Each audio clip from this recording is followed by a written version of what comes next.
Hey everybody, we've got in front of us this Nintendo Light Zapper. This is back from the good old days of 8-bit gaming. 1985 Nintendo Zapper, item NES-005. This was the good old laser gun from Duck Hunt here in the United States. So let's take it apart and see what's inside. To do that, we're going to want a magnetic screwdriver with the various tips. I'm going to use a number 1 Phillips for taking out these screws here. And then up in front we got a little bit smaller screw. It's a little different. We'll take a look at that too. So to start with, we'll just take these screws out.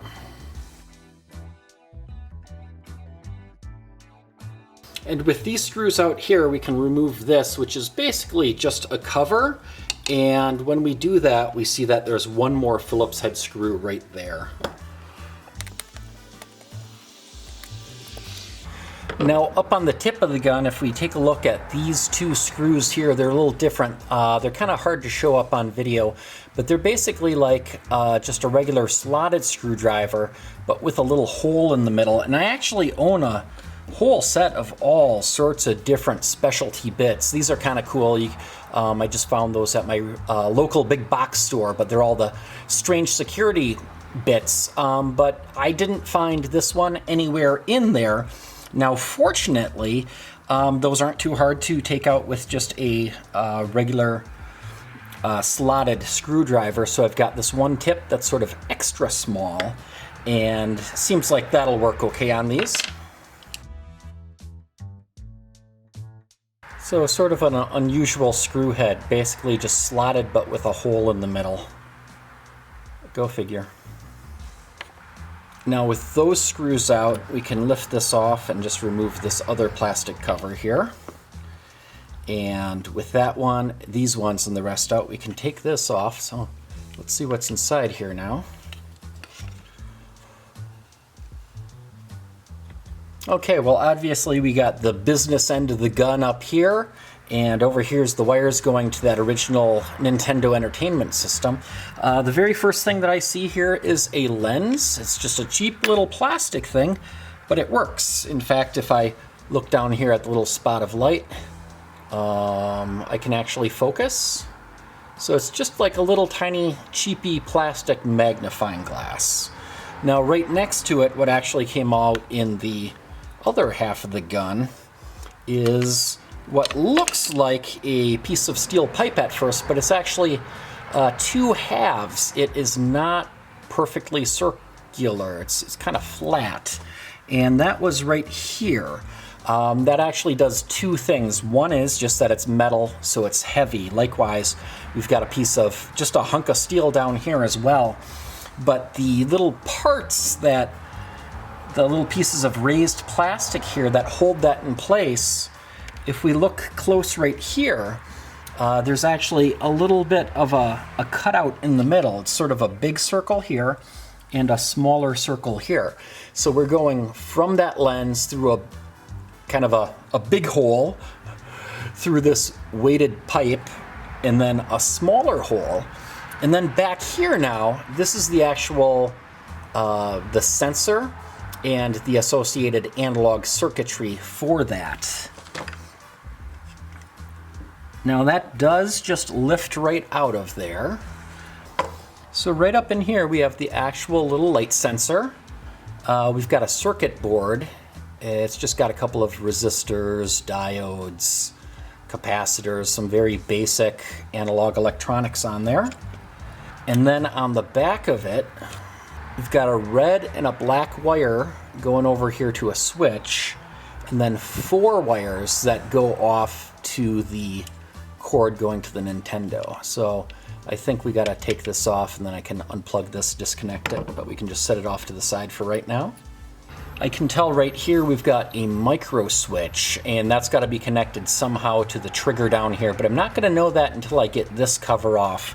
This is held in by 3 Phillips screws, and then some more of those real small odd-headed screws, so we'll come back to that in a minute.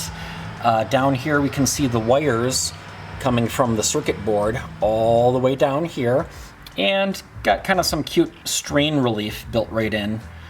Here and here are where 2 of the screws go through, holding the whole thing together. But in the middle, All this is literally a hunk of steel. It's just a weight. It's just something to make the gun feel a little heftier.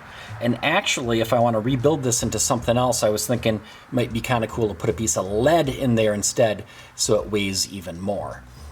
So let's see about getting this cover right here off.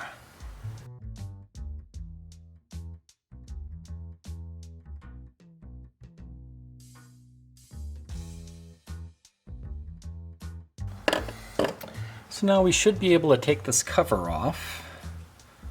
Set that to the side.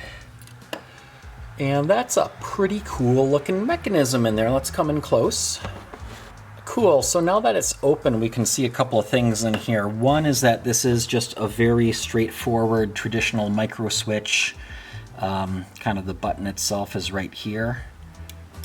And this little lever here pushes it. You might even be able to hear that. And then this is kind of cool. We've got the trigger. And so when that trigger gets pulled in,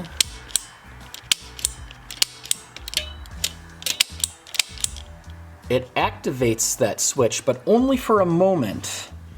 So pulling in the trigger, this presses against that little triangle, and this rod gets pushed in, completes the circuit.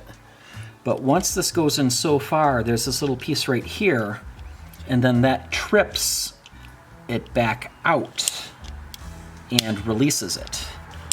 So mechanically, this takes our micro switch and turns it into just a little momentary on for a second, which is actually exactly what I want to do for a project.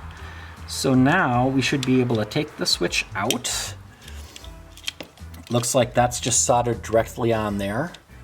That is a 3 amp switch, good up to 250 volts AC.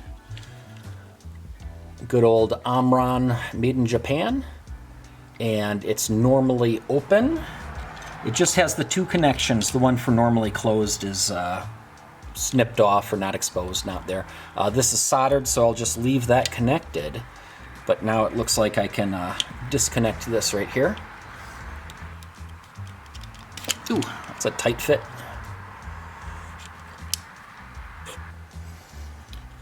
And now this entire trigger mechanism should just lift right out as well.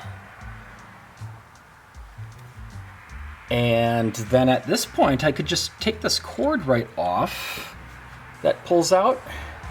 And now we have completely stripped down this Nintendo Light Zapper. Pretty cool. Now what's fun about this is I kind of want to reuse this.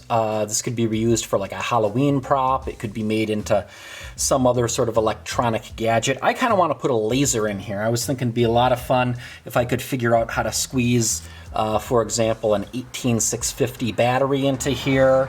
I was thinking it'd be perfect in the handle. Unfortunately, the screws that hold the gun together are right there. But maybe I could put it up here. I'd have to cut away a little bit of plastic, but I think that might fit.